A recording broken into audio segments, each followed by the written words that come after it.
एक बार फिर से आप सभी का स्वागत है। हम अध्ययन कर रहे हैं लय व्यवस्था का, जिसमें हम उसके पांचवें विभाजन यानी पांचवें डिवीजन, जो कि हम जीवन और आराधना में पवित्रता के नियम हैं, जो अध्याय 17वें से लेकर के 27वें अध्याय तक पाया जाता है, उसका अध्ययन कर रहे हैं। अब हम बात करेंगे 19वें अध्याय की। यहाँ 19वें अध्याय में हम जब देखते हैं तो यहाँ पवित्रता और आचरण के नियम बताए गए हैं। मेरे प्यारे भाई बहनों, यहाँ पर हम देखते हैं कि लिखित रूप में पूरे पवित्रता के जो आचरण वाले नियम हैं या भलाई वाले नियम हैं या एक इजरायली को अपने जीवन को कैसे जीना है, ये लिखित नियम दिए गए हैं। लेकिन मेरे प्यारे भाई बहनों, मसीही विश्वासियों को इस प्रकार के कोई लिखित नियम क्यों नहीं दिए गए?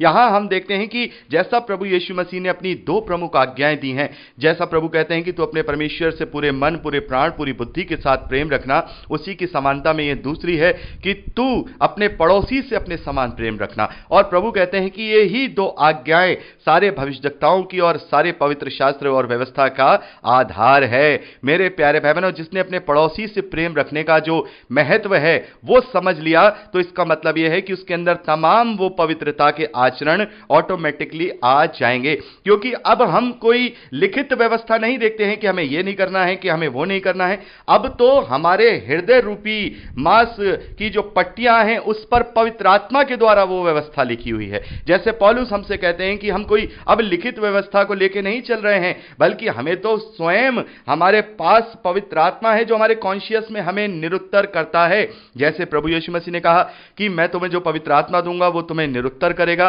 पाप के विषय में, न्याय के विषय में और धार्मिकता के विषय में। यानी कि तुमने क्या पाप किया है वो तुम पर दोष लगा देगा कि तुमने यहां गलत किया।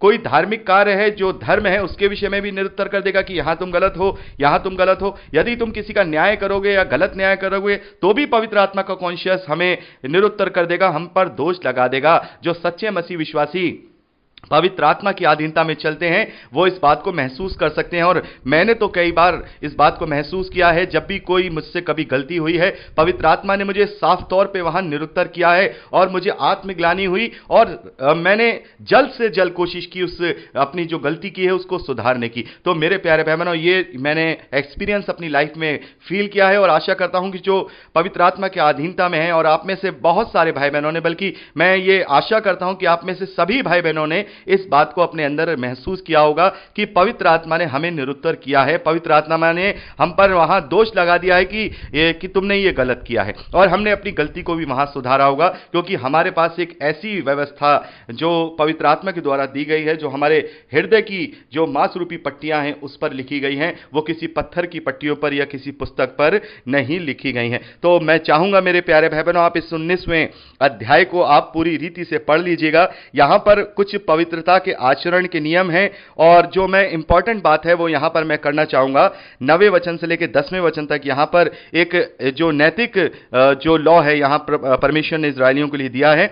यहां कहा है, फिर जब तुम अपने देश में खेत काटो, तब अपने खेत के कोने कोने को पूरा ना काटना, और काटे हुए खेत की गिरी हुई बालों को ना चुनना, और अपनी दाख की बारी का दाना दाना मत तोड़ लेना, और अपनी दाख की बारी के झड़े हुए अंगूरों को ना बटोरना। उन्हें गरीब और परदेशी लोगों के लिए छोड़ देना। मैं तुम्हारा परमेश्वर यहोवा हूं। यह है परमेश्वर का इंतजाम। मेरे प्यारे भाई बहनों, यह है परमेश्वर का इंतजाम, यह है परमेश्वर की व्यवस्था, यह है परमेश्वर का संविधान। इजरायलियों से परमेश्वर यहां यह कहता है कि जब तुम फसल काटो तो पूरी की पूरी मत काट लेना, थोड़ा बहुत वहां छोड़ देना, थोड़ा बहुत छोड़ देना। जो बालियां गिर जाएं उन्हें वहीं छोड़ देना, ताकि वो गरीब लोगों के काम आ सकें, परदेसी लोगों के काम आ सकें, और हो सकता है कि जो चिड़िया है, पशु हैं, इनके काम आ सके। तो मेरे प्यारे भाई बहनों, परमेश्वर जब व्यवस्था करता है तो अपनी तमाम सृष्टि का वो ध्यान रखता है। वो अपनी तमाम सृष्टि के लिए वो सोचता है कि नहीं, जो भी सृष्टि मैंने की है, चाहे वो मेरे स्वरूप में रचा गया मनुष्य हो, चाहे वो मेरे स्वरूप में ना रचा गया कोई भी जीवित प्राणी हो, सबको दाना पानी मिले, सबको भोजन वस्तु का वहां पर उपलब्धता मिले। और एक और वचन पर मैं यहां पर खास तौर पर बात करना चाहूंगा, लय व्यवस्था उसके 19वें अध्याय 18वें वचन की। मेरे प्यारे बहनों, यहां पर हम देखते हैं कि इसी प्रकार की आज्ञा प्रभु यीशु मसीह ने दी है और यहीं से लेकर के प्रभु यीशु मसीह ने यह आज्ञा मसीही विश्वासियों को दी है। जैसे प्रभु यीशु मसीह कहते हैं कि तुम अपने पड़ोसी से अपने समान प्रेम रखना, तो उसी प्रकार यहां पर हम देखते हैं लिखा है, परमेश्वर कहते हैं कि तुम किसी से बदला ना लेना और अपने जाति भाइयों से अपने जाति भाइयों से बैर रखना। एक बहुत ही बड़ी बात यहां पर हम देखते हैं, यहां पर परमेश्वर इस्राएलियों से कहते हैं कि अपने जाति भाइयों से कोई बैर मत रखना, और परंतु एक दूसरे से अपने ही समान प्रेम रखना, मैं यहोवा हूं। लेकिन मेरे प्यारे बहनों, यहां पर प्रभु यीशु मसीह ने हमें क्या आज्ञा दी है? अपने पड़ोसी से अपने समान प्रेम रखना। यहां पर हम देखते हैं कि अपने जाति भाइयों से अपने समान प्रेम रखना, लेकिन प्रभु यीशु मसीह ने जो मॉरल लॉ हैं, जो नैतिक आज्ञाएं हैं, उनमें और बढ़ा चढ़ा करके हमें आज्ञा दे दी कि अब तुम अपने पड़ोसी से अपने समान प्रेम रखना। और पड़ोसी कौन होता है? मेरे प्यारे बहनों, हम बहुत अच्छी तरह से इसका अध्ययन कर चुके हैं। वो हर एक मनुष्य जो हमारा नीडी है, जिसे हमारी जरूरत है, जिसकी हम हेल्प कर सकते हैं, वो हमारा पड़ोसी ठहरता है। चाहे हम अपने शहर से बाहर किसी दूसरे शहर में गए हुए हैं और वहां हमारे आसपास अगर कोई ऐसा मनुष्य है जिसे हमारी मदद की जरूरत है या हमारी सेवा की जरूरत है या हम उसके काम आ सकते हैं, तो वो हमारा पड़ोसी ठहरा। प्रत्येक वो मनुष्य जिससे हमारा संबंध पड़ता है या हमारा उससे पाला पड़ता है, वो हर एक मनुष्य हमारा पड़ोसी ठहरा। हमने बहुत अच्छी तरह से वहां पर अध्ययन किया है और प्रभु यीशु मसीह ने एक दृष्टांत बताकर के भी वहां पर अच्छे से क्लियर कर दिया था कि हमारा पड़ोसी कौन ठहरा है। तो मेरे प्यारे बहनों, यहां पर ये नैतिक लॉ लिखे गए हैं और हमें जो नैतिक लॉ दिए गए हैं, जैसे प्रभु कहते हैं कि तुमसे कहा गया था कि तुम हत्या ना करना, मैं कहता हूं कि तुम किसी पर क्रोध ही ना करना। तुमसे कहा गया था कि तुम व्यभिचार ना करना, और मैं कहता हूं कि तुम किसी स्त्री पर बुरी दृष्टि भी ही मत डालना। तो प्रभु यीशु मसीह ने तो हमारे आत्मा को एकदम शुद्ध रखने के लिए ऐसे ऐसे आज्ञाएं दी हैं। यदि हम मसीह विश्वासी उस पर चलने, तो फिर इस व्यवस्था को पढ़ने की, इस व्यवस्था को जानने की कोई आवश्यकता ही नहीं बचेगी, क्योंकि प्रभु ने हमें जो आज्ञाएं दे दी वो सर्वोत्तम हैं, सर्वोपरि हैं, वो सबसे शुद्ध हैं, जो हमारी आत्मा को और हमारे शरीर दोनों को अच्छी तरह से पवित्रता में रखना जानती है। उसके द्वारा हम अपने आप को पवित्र रख सकते हैं। तो मेरे प्यारे भाई बहनों, मैं आपसे निवेदन करना चाहूंगा कि आप इस 19वें अध्याय को अच्छी तरह से पढ़ लीजिएगा। यहां पर पवित्रता और आचरण के नियम बताए गए हैं, और जैसा कि हमने पिछली रिकॉर्डिंग्स में बात की 16वें अध्याय की, 17वें अध्याय की और 18वें अध्याय की, तो उसको भी आप अच्छे से पढ़ लीजिएगा। तो मेरे प्यारे भाई बहनों, आज मैं यहां पर केवल इतनी ही रिकॉर्डिंग आपके लिए कर रहा हूं, क्योंकि आगे जब हम 20वें अध्याय से लेकर 27वें अध्याय तक का अध्ययन करते हैं, तो वहां पर कुछ ऐसी बातें हैं जो केवल हमें पढ़ना ही जरूरी है, यानी कि उनका हमें मोटे तौर पर या ओवरऑल तरीके से ही अध्ययन करना जरूरी है।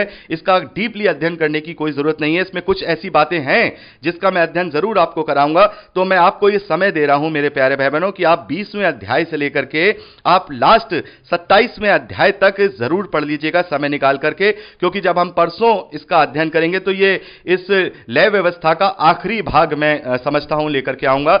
जो भी यहां 20वें अध्याय से लेकर के 27वें अध्याय तक जरूरी चीजें होंगी, वो सब मैं आपको परसों लेकर के आऊंगा, ताकि हम लय व्यवस्था को अच्छी तरह से यहां कंप्लीट करके गिनती की पुस्तक का अध्ययन मंडे से शुरू करने पाए। तो मेरे प्यारे भाई बहनों, आप इसे जरूर से जरूर पढ़ लीजिएगा। आपको ज्यादा रिकॉर्डिंग आज नहीं दी जा रही है, आपको केवल 45 मिनट के आसपास की रिकॉर्डिंग है, तो आप समय निकाल करके इन अध्यायों को जरूर पढ़ लीजिएगा। तो मेरे प्यारे भाई बहनों, अगर आप ये रिकॉर्डिंग सुन रहे हैं और यदि टाइम से सुन रहे हैं, अगर बाद में सुन रहे हैं तो कोई बात नहीं, अगर आप ये टाइम टू टाइम सुन रहे हैं, यानी कि एक दिन बाद या उसी दिन सुन रहे हैं, तो आप मुझे अपना थंब का इंप्रेशन का मैसेज जरूर कर दीजिएगा, ताकि मुझे ये पता लग पाए कि कितने भाई बहन हमारे साथ लगातार चल रहे हैं या हमारे साथ साथ चल रहे हैं। मेरे प्यारे भाई बहनों, बड़े ध्यान से सुनिएगा। यदि आज ही आप इसे सुन रहे हैं या कल सुन रहे हैं या 2 दिन के अंतराल के बाद भी सुन रहे हैं, तो आप अपना थंब इंप्रेशन मुझे जरूर दीजिएगा। केवल एक थंब इंप्रेशन से मैं समझ जाऊंगा कि आप हमारे साथ चल रहे हैं। तो आप इन्हें रीड करना मत भूलिएगा। प्रभु आप सबको बहुत आयत की आशीष दे, अपने वचन में प्रबल करे। यीशु के सामर्थ्य नाम में आमीन। Praise the Lord. जय मसीह की।